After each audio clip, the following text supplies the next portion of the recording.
Daily Trust News Center. This is the News Hour. Tonight on News Hour,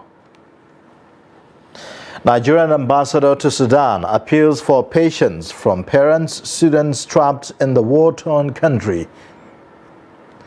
Troops of Operation Hadarin Daji kill 3 bandits, recover weapons in Zamfara. National Population Commission assures of readiness to conduct census despite postponement. And on the foreign scene, Sudanese police deploy Central Reserve Unit to secure Khartoum. Hello and welcome to the News Hour on Trust TV. I am Ayuba Ila. Thanks for joining. Now the news in details. The Nigerian ambassador to Sudan, Shafiu Olanio, has said that the embassy is waiting on the Ministry of Humanitarian Affairs and National Emergency Management Agency to perfect arrangements on buses conveying Nigerians to the Egyptian border town of Aswan. He clarified that the embassy in Khartoum was not in charge of the contracts to hire buses to convey Nigerians to Egypt, but were only saddled with logistics arrangements to put them on the buses. Similarly, the embassy is also waiting for clearance from the governments of Nigeria and Egypt to move the buses across the border. Ambassador Olanio, who sent a voice message through the Nigerians in Diaspora Commission, NIDCOM, explained that all necessary authorities had been contacted to facilitate the security clearance which is needed by those at the borders of Sudan to cross over to Egypt. I'm reaching out to you at this point on the issue of the buses that is creating tension everywhere. I just want to let you know that the embassy is not in charge of the bus contracts. We have not received any money from anybody to hire buses. We are only arranging the logistics. Those who are arranging the buses are the Ministry of Humanitarian as well in Nigeria, as well as NEMA. So our own is to get the necessary instruction that this and this has been arranged, and that we should give instruction to the students to meet at so and so place. And that's, you are aware, we have been doing. The present arrangement that appeared to have broken down was also midwifed in Nigeria. We are in contact with them to correct whatever is not right with the contract, because students cannot continue to live on the street. I want to assure you that we are as vulnerable as you are, and we are not going to leave until all of you have been moved to safety and to Nigeria. I'm assuring you that everything that needs to be done is being done. And within a very short time, the issues will be resolved. With regard to those who are at the border of Egypt, the issue is for a security clearance to be issued for us, for the evacuees to be able to move across the Sudan border into the Egyptian border. All that need to be contacted in Nigeria are being contacted for them to contact their counterparts in Egypt for this clearance to be issued. It is unfortunate it has not been issued, but be rest assured that within a very short time, all these things will become a thing of the past. 2 teenage herders were on Sunday morning killed in Don Casa village in Bassa local government area of Plateau State by unknown assailants. The spokesperson of the State Police Command, Alabo Alfred, who confirmed the incident, said that the police are doing everything possible to arrest the perpetrators of the act and curtail further occurrence of such killing. According to the state chairman of the Mieti Allah Cattle Breeders Association of Nigeria, Nura Abdullahi, the victims were in their father's farm when the assailant attacked them and killed them. The police named the deceased as Suleiman Yusuf, who was 7 years old, and Jafar Yusuf, aged 12. Our correspondent reports that there has been increased attacks in some villages of the state. On Wednesday last week, 6 miners were killed in Fanilamba community of Riom local government area of the state, a development that pushed residents of the area to block Jos Abuja highway in protest of the incident. Meanwhile, Chairman Miyetti Allah Cattle Breeders Association of Nigeria, Jos, Nura Abdullahi, has called for calm following the killing of 2 teenage herders on Sunday in Don Kasa village in Bassa local government area of Plateau State by unknown assailants. The spokesperson of the State Police Command, DSP Alabo Alfred, who confirmed the incident, pledged that the police will do everything possible to arrest the perpetrators. Ado Musa completes the story. The victims were said to have been attacked and killed in their father's farm. The father of the victims, Yusuf Bayero, explains how he received the news of the death of his children. I had intended in the morning to visit a nearby community to condole someone who died on Saturday. So before we left, already there was an arrangement to go to the farm with my sons. I told them to wait until I came back, but they said they would go ahead to the farm and I could meet them when I returned. Before we got to where we were going for the condolence, I was called that my children had been killed. The stakeholders are saddened by the incident and are hoping that the relevant authorities will respond swiftly to the reports that have been made to them. The next line of action, we want security to do the needful. I called the attention of the Commissioner of Police, who is on the way coming back to just from Abuja, and he assured me that he will take necessary actions to see he stop further killings and destruction of properties in the entire Plateau State and Bassa in particular. Early warning signals, because the Fulanis are law abiding. They don't attack anybody and they don't perpetrate any crimes because they are moving around with their cattle, something that you cannot pocket and go. Anything that you cannot pocket and go, how can you ferment trouble? You know that it will be a deterrent to you. Despite the painful loss, the MACBAN chairman is calling on members of the group to remain calm and is asking security agencies to fish out the perpetrators of the killing. I'm with my people here and I'm drawing their attention to the happenings around Plateau State. So I want them to be calm. Let them give peace a chance. Let them work with security agencies, with we the leaders, and see to stop other killings. But taking law into our hands will not help matters. The police is promising to prevent a recurrence of the murder and is also warning that it will decisively deal with anyone who disturbs the peace. There have been increased attacks in some villages of the state. On Wednesday last week, 6 miners were killed in Farin Lamba community of Riom local government area of the state, a development that prompted residents of the area to block Jos Abuja highway in protest. Ado Musa, Trust TV News, Jos. Troops of Operation Hadarin Daji on Sunday neutralized 3 bandits in an ambush at Anka Dang Company Crossing in Anka local government area of Zamfara State. The Director, Defense Media Operations, Major General Musa Damadami, made this known in a statement on Sunday in Abuja. Damadami said that the troops also recovered 1 PKT gun with 48 rounds of 7.62 mm and 54 ammunition, 3 AK-47 rifles, 3 magazines with 63 rounds of 7.62 mm special ammunition, and 3 motorcycles. He said that the Military High Command commends troops and encourages the public to avail troops with credible and timely information on terrorist and all criminal activities within their area. The United Nations World Food Programme has raised the alarm that 4.3 million Nigerians in Borno, Adamawa and Yobe states will likely face severe hunger between June and August 2023. The WFP, which relied on the March Cadre Harmonize, a unified tool for the consensual analysis of acute food and nutrition insecurity in the Sahel and West Africa region, to make this projection, disclosed this in a statement at the weekend. WFP is concerned that years of armed conflict in northeast Nigeria is driving hunger and malnutrition, with millions in need of life-saving assistance and facing the risk of famine.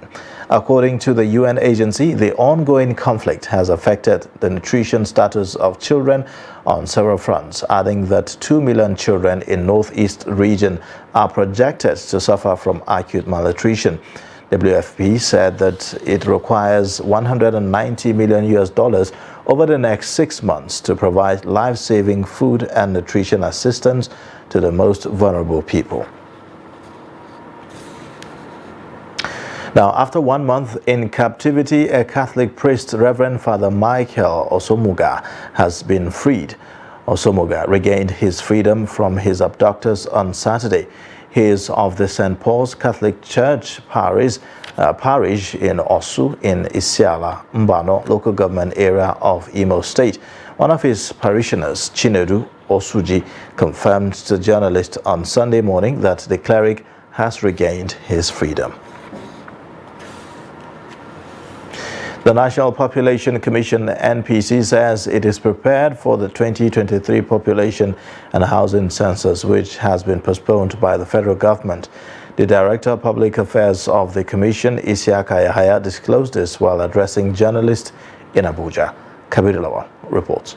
The National Population Director, Public Affairs, Isiaka Yahaya, said the NPC is fully prepared to carry out its functions, despite the rescheduling of the 2023 National Population and Housing Census. Yahaya dispelled insinuation that it was because the Commission was not financially prepared to carry out its responsibility that led to the postponement, adding that federal government has right to postpone the exercise and fix a new date. The Director of Public Affairs attributed the postponement to the rescheduling of governorship elections. But the second point, it's not so different from what is happening, the mood of the nation. Having conducted the election, we thought there would be, in fixing the census after the election, we were just ready to move. So the issue of not being prepared is not a sort of it. Of course, you may say because we did not do the LGA training, maybe it means unprepared. Rather, the answer is no, because some of the thoughts that inform the postponement, were unfolding. Census Manager Abubakar Jalingo, who also confirmed the Commission's readiness, added that database has to be attached to the population to get the required number of the population. The National Population Commission is technically ready to implement the census. And I'm happy that you people are all familiar pressed to the Commission. You have followed our footprints to the process and to the methodological implementation of the census process. Has been functional, while personnel recruitment has been scrutinized. When you come to our preparedness in terms of internet connectivity and all this for the census, as I told you, we have the database of all network masts in this country. We know where they are physically located on ground in this country. We have collected the database of the coverage from all the telcos. The Commission has put in place complaint portals and platforms to make Commission get back to the drawing board by receiving feedback and taking necessary corrections where necessary before the headcount. Kabir Lawal, Trust TV News, Abuja. Meanwhile, residents of the Federal Capital Territory have been reacting to the federal government's postponement of the 2023 National Population and Housing Census, earlier scheduled for 3rd to 7th of May 2023. In this report, Kabir Lawal interacted with some residents, and here is the report. This year's proposed National Population and Housing Census, to many, was one that was shrouded in controversies. Hence, the postponement by the federal government did not come as a surprise to many. However, others expressed displeasure with the shift, maintaining that the federal government should have done the needful for a successful conduct of the exercise. We are not okay because even the election they have been conducting in this country without the census to know the number of citizens in this country. How can you know the number of population? How will you even know the population in the country? So federal government came with the idea that they are going to conduct this census it is welcome development. Suddenly they come up again that they are postponed definitely. Some residents attributed the postponement to the Nigerian way of doing things, saying they should have fixed a proper date that will give Nigerians confidence that the headcount will properly be done. This should be maybe they should be ready first before they put the dates. You understand? They should be ready that okay, this when we'll do something, and it should be like it should be so. But they say they will do it, so people put their mind that okay, this when they will do this and they not do it again. So that cause they will not trust them again about anything they will say again. Residents advised government to avoid making the census come off like election that had reruns in some states due to inadequacies in the processes. Nigerians need to be counted to make us know how to grow economically. Since the head count is of paramount importance to the country, there's the need for government to do the needful to make the exercise a success. I'm appealing to the government to fix it, to give the less privileged a sense of belonging and make them participate in the subsequent exercise. I just felt neutral because Nigeria government, we have used to it. Even at the first instance, the population census, they don't need any ceremony. They can easily do this thing without we are taking dates. We are like an election. So there is a way to conduct and to do all these things without even making it formal or making it difficult for people. They can easily. There are many processes. See the way these NIN, when they come to issue of NIN, when they come to issue of what is it called, BVN, there is a way to conduct all these things without even taking any stress. They called on government to do the needful for the success of the national population and housing census. Kabir Lawal, Trust TV News, Abuja. In similar reactions, residents of Jos Plateau State Capital have expressed disappointment over the postponement of the 2023 population and housing census by the federal government. Ado Musa reports. This is the third time the federal government is postponing the exercise. Unlike the last postponement, this time no clear reason was given to Nigerians on why the exercise was postponed. Neither was a new date for the exercise selected. Census is usually organized to collect up-to-date data that will drive the developmental goals of the country and improve the living standard of the Nigerian people. However, some residents say the development is surprising and disappointing. And honestly, I think the census, the postponement of the census is a very, very bad idea because we need to know how many people we have in Nigeria, and you can't plan if you don't know the number of people you are planning for. For example, if you're planning an event, you have to know the budget or the number of people you are expecting to be able to plan well for them. The saddest part of it is, yet no reason is given from the side of the government trying to convince the citizens that these are the reasons why this census is postponed. The residents also call on the federal government to reconsider the decision and conduct the exercise as scheduled. Since they've done everything already, I don't know what is stopping them from doing it. If possible, I think the federal government should go ahead and carry out the census. I don't know the exact reason why they are stopping it, but they should try and carry out the census. They should try and intimate people about the reasons behind the postponement of this census, because people need to be convinced that there are cogent reasons for this census to be postponed for no reason. Badamasi Saidu is a lecturer at the Department of Geography, Federal University Kashere, and explains why government should conduct the exercise at this present time.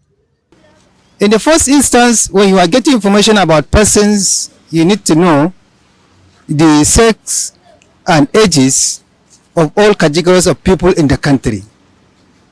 Because the need of the infants is quite different from the needs of children in primary school. The need of those in secondary schools is different from the need of those in the universities at that age group. And it's equally different from the needs of the working class. And is equally different from the needs of the adults. So all these things are very much important in planning. The needs of females are also different from the needs of the males. In the last 17 years, the federal government hasn't conducted the population and housing census to enable it to have accurate figure of the country's population for future planning. Ado Musa, Trust TV News, Jos. Nigerians have continued to express mixed reactions over the federal government's decision to suspend the planned removal of subsidy on petroleum products by the end of the outgoing administration of President Muhammadu Buhari.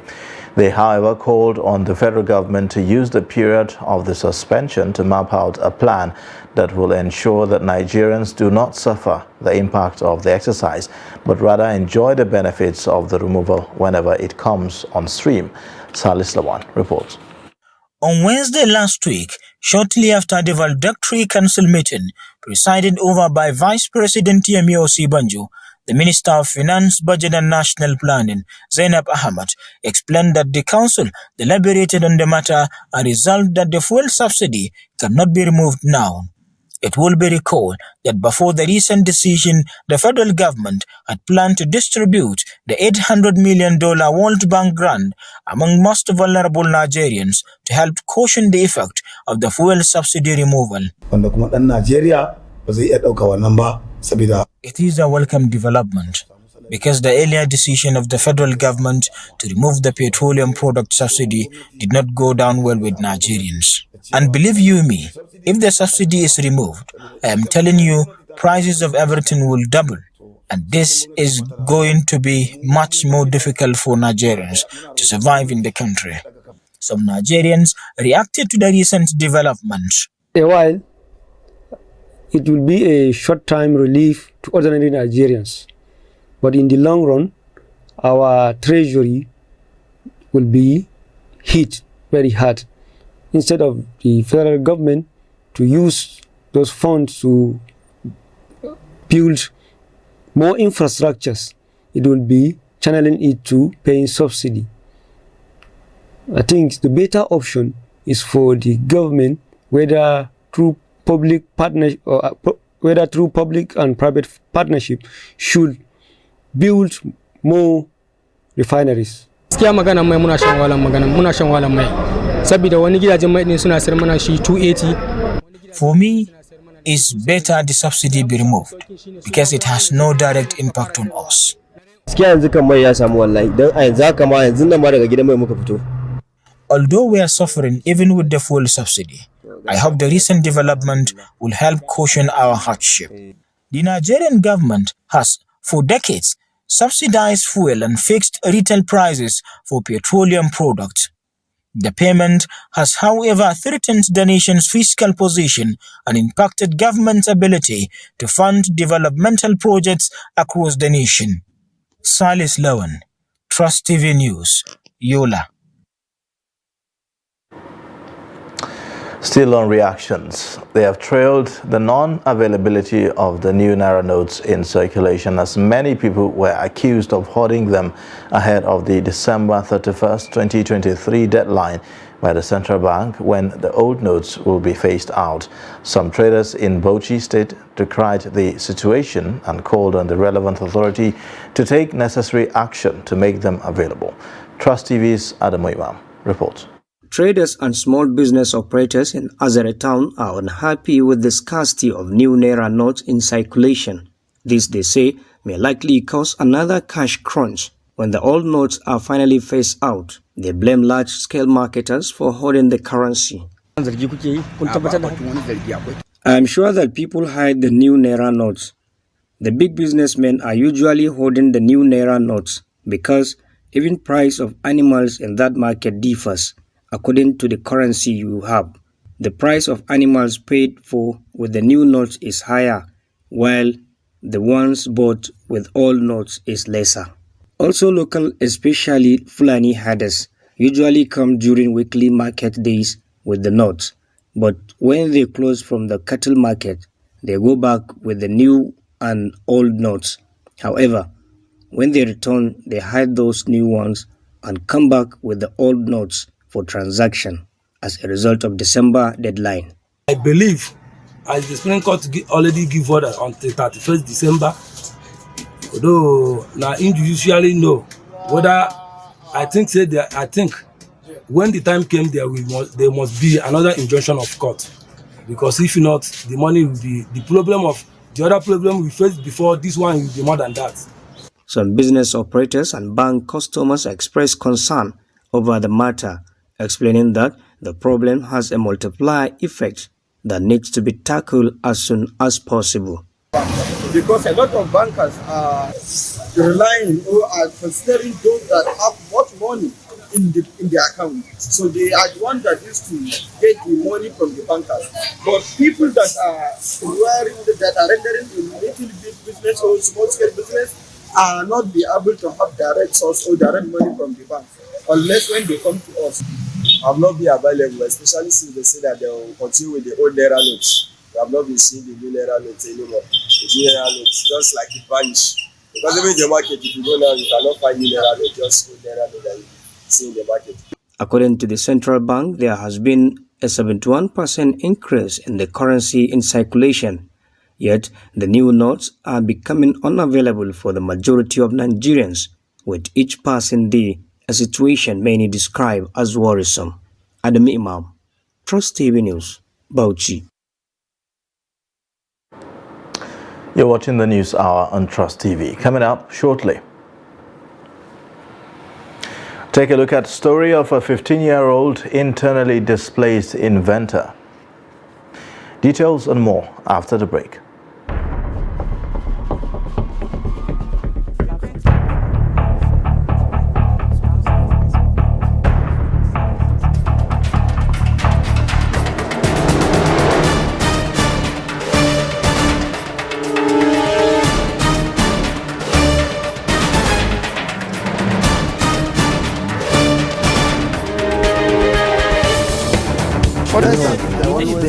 That's good.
Welcome back to the News Hour. Here's a look at the top stories again.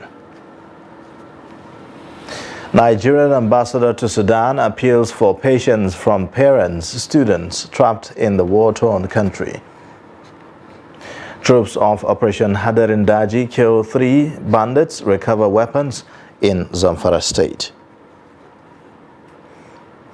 To more stories now. Social Economic Rights and Accountability Project has filed a lawsuit against the Independent National Electoral Commission over alleged failure to investigate allegations of electoral violence and other electoral offences, including bribery against some state governors and their deputies during the 2023 elections. According to reports, the recently concluded presidential and National Assembly elections and governorship elections in some states witnessed widespread reports of voter suppression, voter intimidation, and destruction or theft of election materials by political party agents and thugs across the 6 geopolitical zones. In the suit filed last Friday at the Federal High Court Abuja, Seraph is asking the court for an order of mandamus compelling INEC to seek the appointment of independent counsel to investigate allegations of electoral offences against the state governors and their deputies during the 2023 elections. Residents of Makurdi, the Benue State capital, have called on political actors in the 2023 general elections to abide by the peace accords they signed prior to the election. They also want winners at the polls to carry all Nigerians along to ensure that everyone gets a sense of belonging. The call is coming amid provoking statements from actors who participated in the elections and their supporters across the country. Jimmy Azande reports. With elections finally over and winners declared by the Independent National Electoral Commission (INEC), many had hoped that the vituperations from parties that characterized the poll would reduce to the barest minimum. However, weeks after the exercise, tensions are still high with accusations and counter-accusations from actors along the party lines. This is why Makurdi residents are calling on winners to ensure that their supporters and parties remain magnanimous in victory, while losers should display the spirit of sportsmanship, since politics is a game where winners and losers are bound to emerge. Those who did not make up, who did not win in the election, they should learn their lessons and adjust themselves and prepare themselves for subsequent elections, rather than inciting electorates to, cause violence in the system. I think that is for those who lost the election. And for those who won, they should see those who did not win as also citizens of Nigeria, and as those who are also partners in the development of this country. I will expect that they harmonize, they collaborate with those who didn't win to see how they can bring their ideas to bear. My advice for them is that it's not that they are the best ones in this life. It is God that has made those arrangements for them to win the election. So it's giving them a lesson for them to stand and lead the people in such a way that everybody will be happy, because everybody expects that when you win the election, after that you have to bring back the good news. Others are, however, keen to know the blueprint of the president-elect, Bola Ahmed Tinubu, to have an idea of the focus of the incoming administration, even as they believe that Tinubu has what it takes to make a positive impact on the nation. My expectation is that if that document can be translated into a strategic plan, which I hope they will do, with strategic directions, some kind of developmental agenda for this country that links up the past, that is the Buhari's administration, with the present, then we're hoping that we're going to have a more robust, nation to come, dynamic, and of course the kind of nation, where we begin to experience some level of economic prosperity that can accommodate the teeming population of this country. One significant thing about the blueprint is that it took into cognizance the youthful population of this country, the joblessness, the unemployed, state of the nation, and what we can do with our youth resource. Tinubu is keen about that. And even in his victory speech, which he gave, you can clearly see him reflecting that again and again. He's somebody who understands what is the Nigerian challenge. He knows it. 29 May will usher in a new set of leaders in Nigeria, amid post-election tribunal cases challenging winners at all levels. It is left to be seen who takes the oath of office, where the elections were held, as stipulated by the laws of the land. Less than 1 month to the formal handover ceremony to a new administration, Nigerians have been assessing the performance of ministers under President Muhammadu Buhari's government. A cross-section of respondents who spoke to Trust TV's Shafiu Suleiman in Abuja were critical on the performance of cabinet members of the outgoing government. Sections 147 subsection 4 and 147 subsection 6 speak about qualification for appointment as minister and who is responsible for the nomination and confirmation of the appointment. The minister's responsibilities, according to the act establishing the office, is to serve as an advisory body to the president, who chairs the Federal Executive Council. Revenue Mobilization, Allocation and Fiscal Commission fixes their remuneration and allowances running into millions of naira. The Buhari government currently has 44 ministers, the largest in Nigeria's democratic history, manning the affairs of 28 ministries.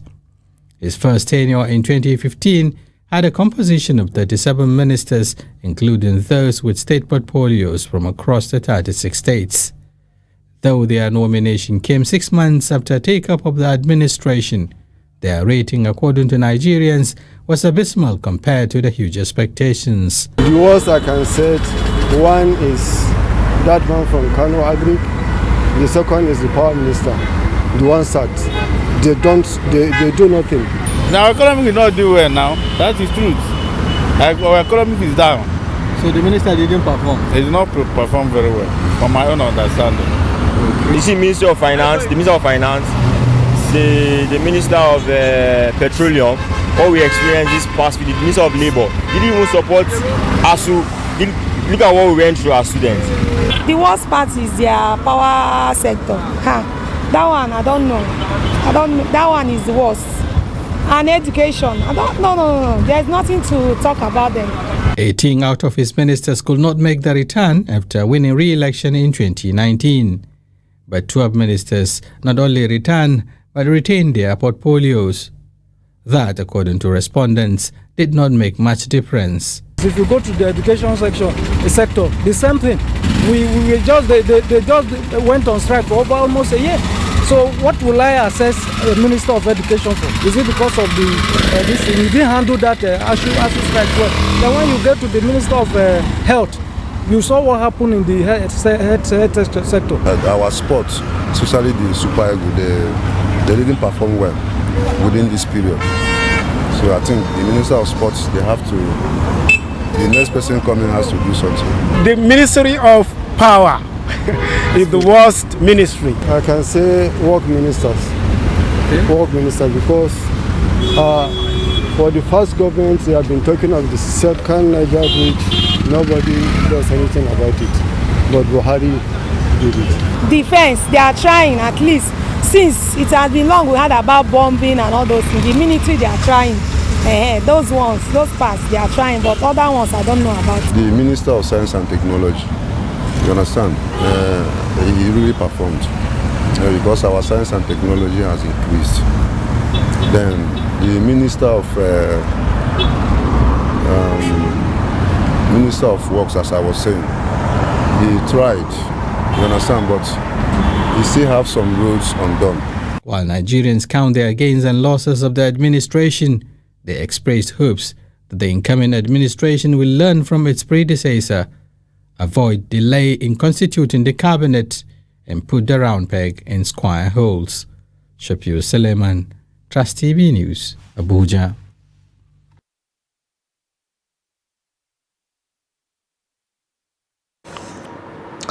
Last Saturday may remain a nightmare for staff of Kaduna Electric Distribution Company in Birnin Kebbi, as soldiers in 2 vans invaded the head office of the electricity company and beat some of its staff that were on duty over alleged disconnection of electricity at Duku Barracks in Birnin Kebbi.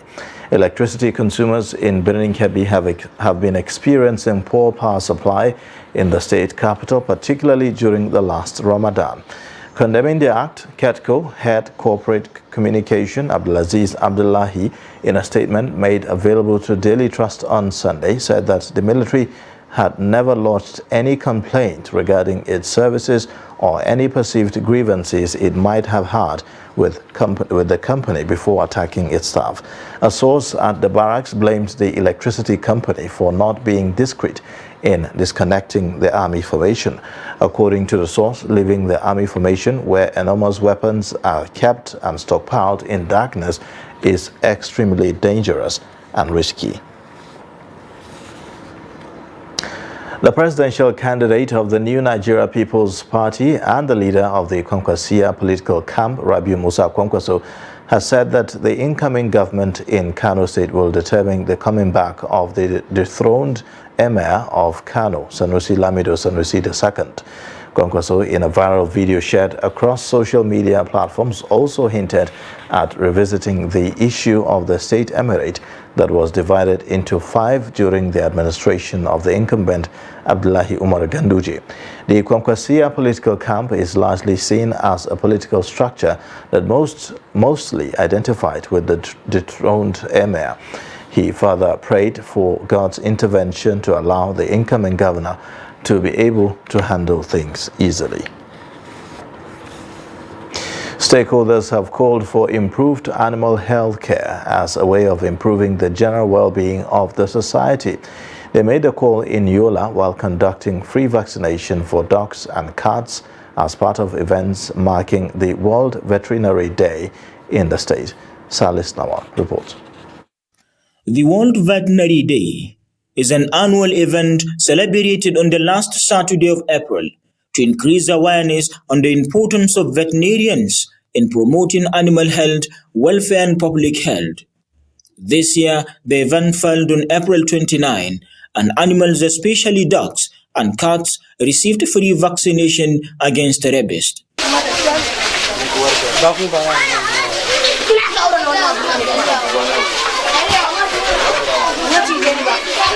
Stakeholders said the aim is to recognize the hard work and dedication of veterinary professionals in protecting the health and safety of animals and humans alike.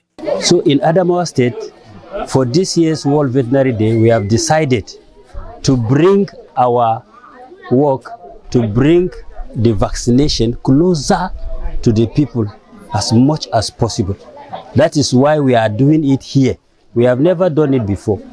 And the uniqueness of this year's is we are doing it in different points now in Yola. We have 2 in Yola South and 2 in Yola North. I want public also to know that vaccination of pets, especially dogs and cats, against rabies is very, very important because of the danger of rabies. Some owners of dogs and cats expressed happiness with the free vaccination offered to their animals. The day is geared towards celebrating the effort made by veterinarians worldwide, while also serving as a platform for the global veterinary community to come together and seek support for their work. Salis Lawan, Trust TV News, Yola. Virtual reality is a modern technology that gives humans the ability to interact with computers through stimulation that appear like real-life experiences.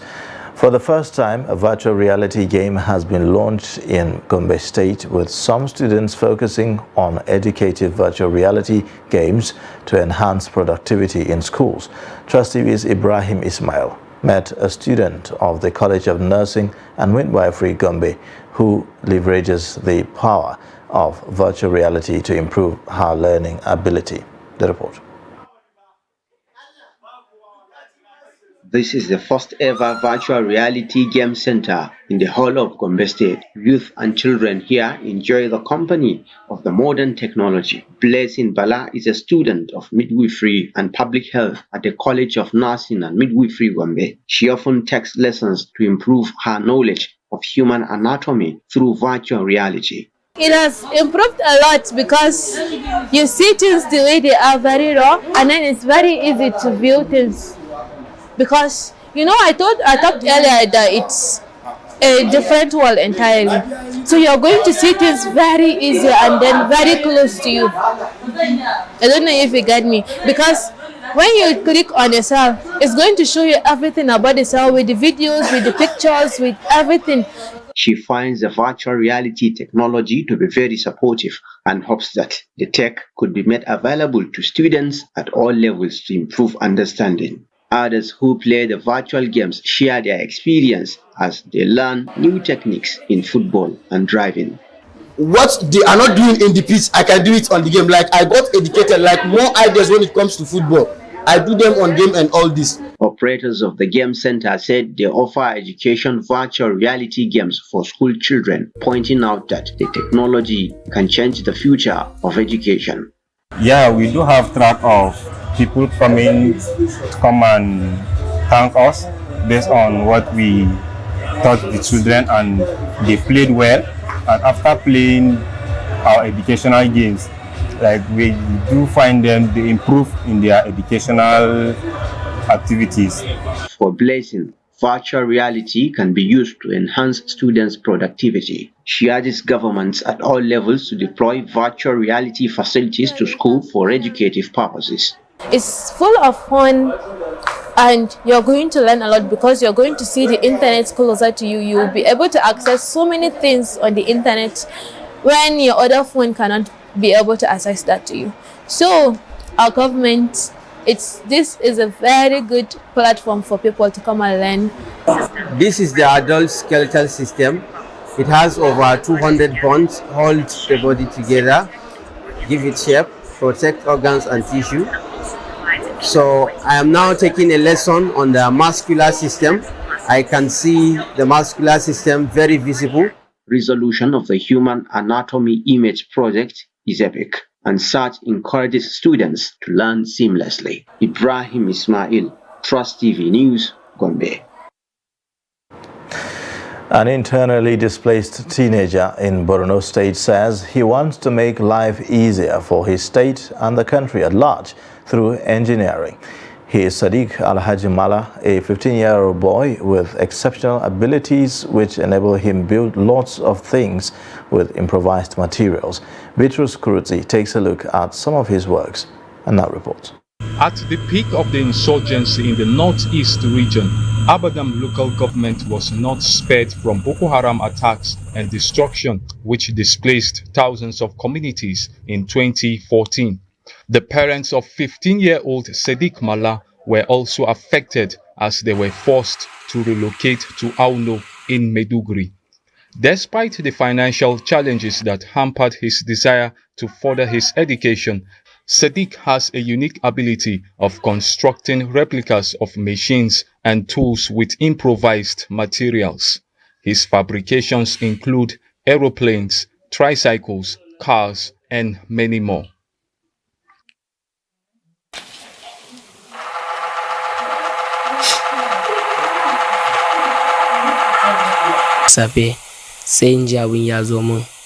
Some nights in my sleep, I dream of innovative things, and when I wake up, I fabricate it.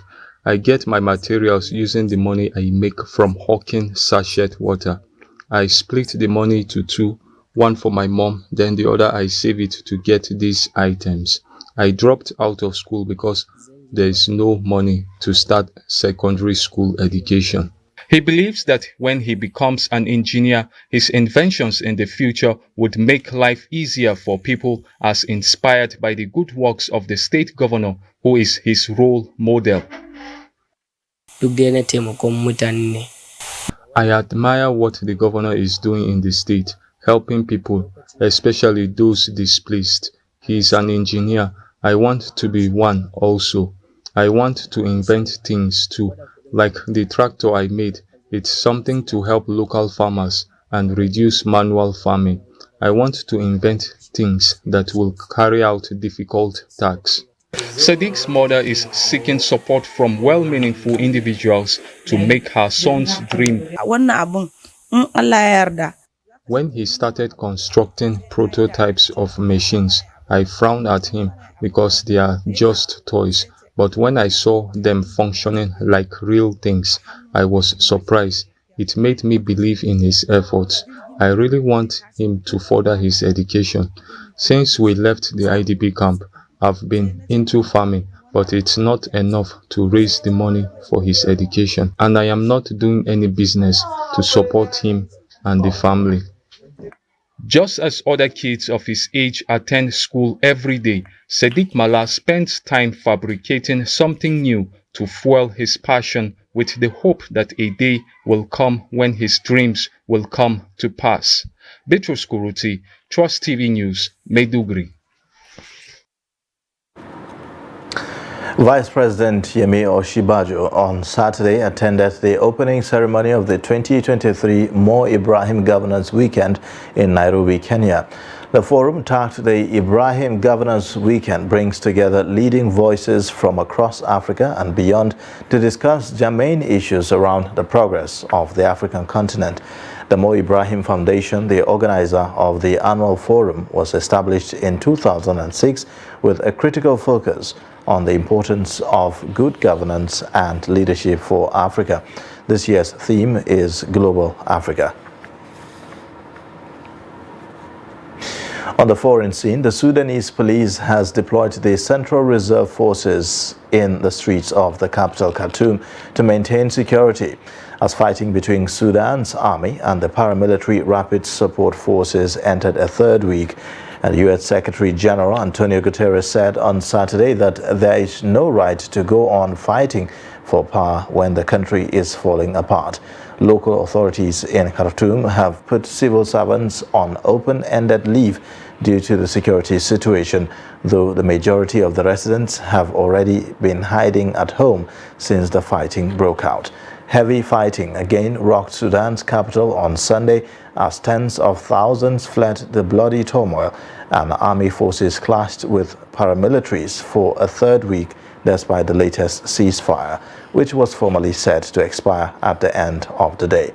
The flow of buses to Karkar station south of Aswan in southern Egypt has slowly resumed, with 4 buses arriving from Haifa.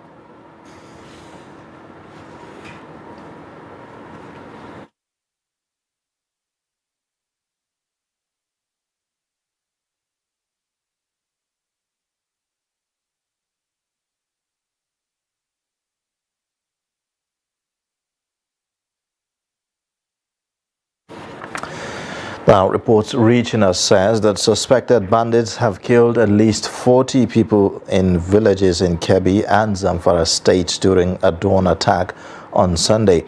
Residents of Dang Umaru village in Kebbi state said that at least the funeral of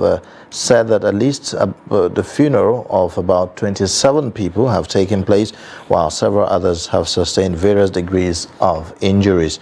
Dozens have also been kidnapped and hundreds of cattle have also been rustled during the attack on neighboring villages.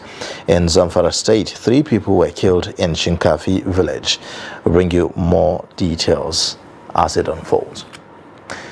At least 11 people have died and 11 others have been admitted to hospital after a gas leak in Ludhiana in the northern Indian state of Punjab.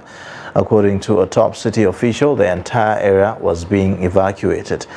A team from the National Disaster Response Force was at the site on Sunday, according to a video feed shared by Ani News Agency. Now, police were seen patrolling while wearing masks and asking locals to keep out of an area that had been cordoned off, the video showed. Now, Bhagwant Aman, Punjab's chief minister, expressed sadness over the deadly leak.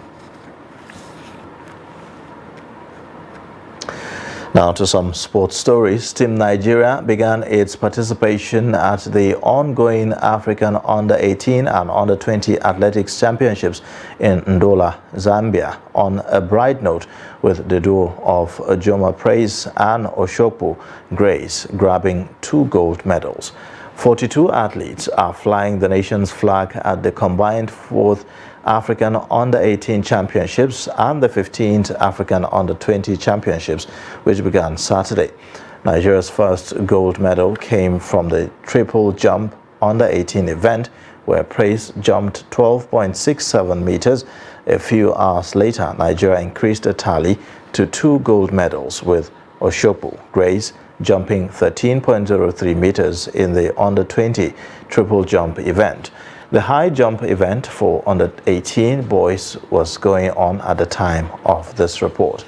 President of the Athletics Federation of Nigeria, Chief Tonobok Okoa, said that the gold medal won by Praise and Oshokpo in the triple jump event was a sign of good things to come for Team Nigeria in Ndola. A retired FIFA badged referee, Sani Zubai, has been elected the new president of the Nigeria Referees Association, taking over from Tade Aziz. Zubai was elected in Ilorin on Saturday after he polled 53 votes from the available 54 accredited delegates to beat Daniel Oloko. NRA's former publicity secretary, Kelechi Mejobi, was elected the new national deputy president with 43 votes to beat David Ego, who scored 10 votes. The duo of Emmanuel Emery and Ibrahim Fage were elected unopposed as National Vice President 1 and National Vice President 2, respectively, at the elective Congress. Suleiman Omeza emerged unopposed as the Secretary General of the association, just as his deputy, Ashi Kasim Nicholas, emerged unopposed. In the meantime, the Nigeria Football Federation has concluded arrangements to install video assistant referee VAR in regional stadiums in the country, as plans are on the way to train and retrain referees to achieve the purpose. The president of the federation, Malam Ibrahim Gusau, stated this in Ilorin at the National Elective Delegate Conference of the Nigeria Referees Association. Gusau was represented by an NFF official, Malam Muhammad Aminu, charged the incoming leadership of the association to come up with development plans to forecast, organize, and ensure the future of Nigeria referees are properly nurtured and thwarted towards the growth of the game.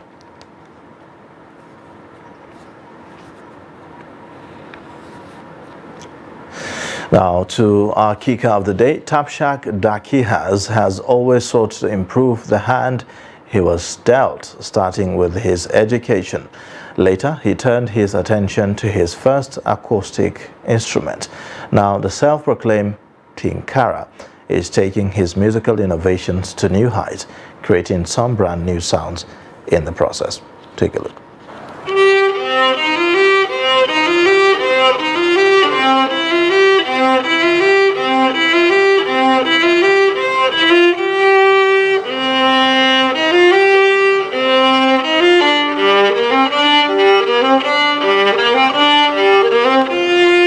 If I'm supposed to meet a company to do this, I would spend over 2 million plus or something.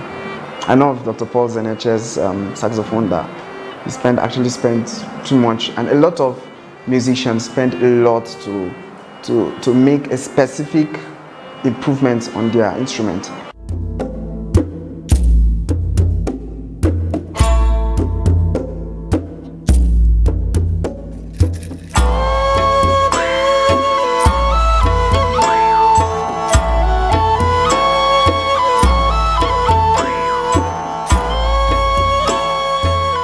I was a failure, I think, when I was small. People used to compete to be the first, second, third position, but I was competing for the last 3 in the class. It was so terrible that one day my mother looked at me and told me that you are a waste. I almost cried that day, but that was just the truth.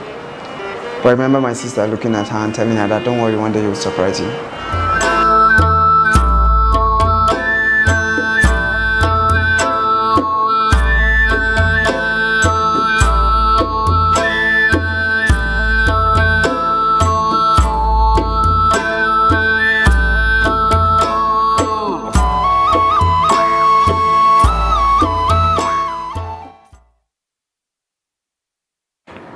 Inspiring story, really.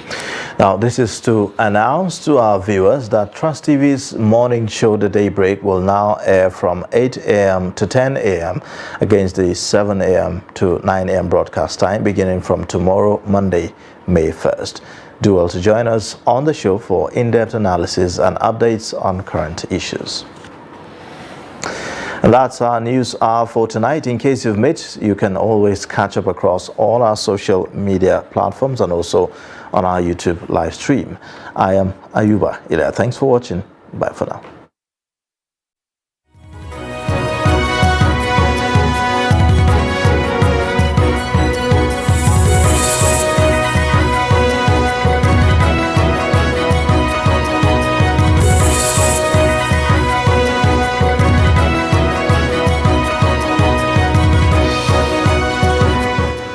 Daily Trust News Center. This is the News Hour.